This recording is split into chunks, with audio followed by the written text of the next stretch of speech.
This is our last chapter for this unit. So this is chapter 26 in Iggy, and it's about the care of patients with burns. Our concepts we're going to talk about in this chapter are tissue integrity, fluid and electrolyte balance, perfusion, gas exchange, and of course nutrition, comfort, and mobility go with all of those. Let's talk about what happens when the body is burned. You of course have anatomical changes. The epidermis actually has no blood vessels, so it relies on the dermis for nutrients and blood supply.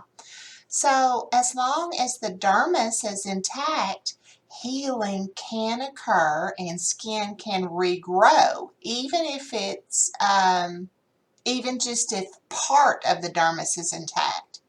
When the dermis and the dermal appendages like sweat and oil glands and hair follicles are all destroyed, the skin cannot grow back. There's no blood supply there.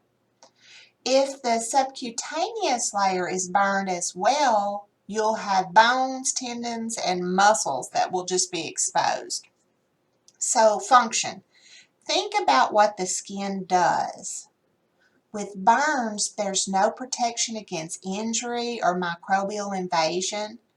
Fluid and electrolytes get out of balance because massive fluid is lost through evaporation because the skin's no longer holding it in. Your ability to sweat may go away. So what does this do? It's going to hamper our ability to cool our body, isn't it?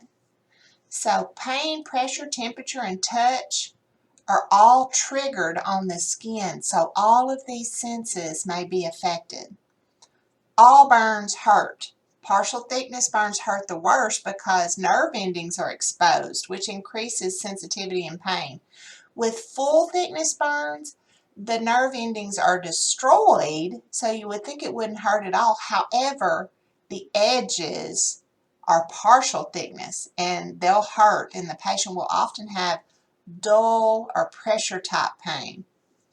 Circulating blood in the skin helps to regulate the body temperature, not to mention the degree of damage to that skin will open them up for major infection.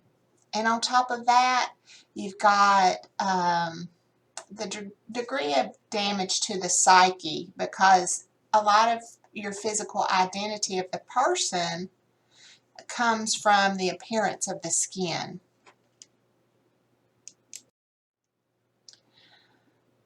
Severity is determined by how much body surface is involved, as well as depth. So certain areas of body have thinner skin than others.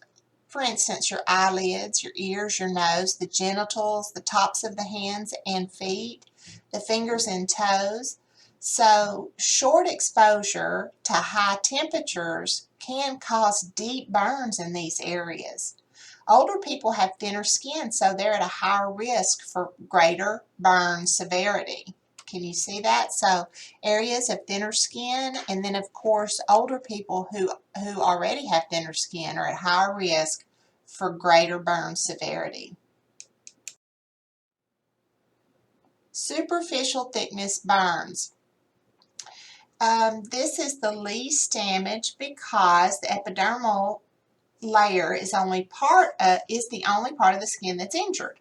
So these wounds are caused by prolonged exposure to low intensity heat. So these are like your sunburns or a flash. It could be a flash exposure to high heat. So you may have redness with mild edema and increased sensitivity to heat, and your skin will usually peel in 2 to 3 days and usually heal up in 3 to 6 days. Partial thickness burns involves the entire epidermis, but also the dermis to varying depths. Okay, there are 4 different classifications for partial thickness burns: superficial, partial thickness, and deep partial thickness injuries. Superficial you can see the superficial there on the left-hand side of the picture. This only affects the upper 1/3 of the dermis, so there's still a good blood supply. This will blanch easily. It is painful, it doesn't blister, and it doesn't scar. So those again are like your sunburns. Superficial partial thickness, this one really hurts because nerve endings are exposed, and it usually can heal in about 10 to 21 days without a scar, but you may have pigment changes. I have a little spot on my leg where I burnt my leg on the muffler on a fella's motorcycle when I was probably 16 years old, and it changed. It healed up fine and didn't have any scar. You could run your hand across it and it was smooth, but it left a discoloration of my skin that lasted for a long, long time, and if I looked really hard, I might could find it now. Okay, deep partial thickness burns. It's a little deeper. It might blanch, but color is slow to return, but it probably won't blanch at all, okay? It can lead to deeper injury if the blood flow is reduced. It should heal in 2 to 6 weeks, but it definitely will scar. Full thickness burns. There's no regrowth here because all areas are killed. It requires skin grafts. It'll be hard, dry, leathery eschar that forms, which of course is going to have to be removed before any kind of skin graft can be done. There is severe edema. If circumferential blood flow to a limb or chest movement, that means if it encircles the whole chest, or if the burn encircles a whole limb, the chest movement can be reduced by that tight eschar, and blood flows to those limbs can be reduced. So for this type of burn, it can be really, really white. It can be deep red, yellow, brown, or black.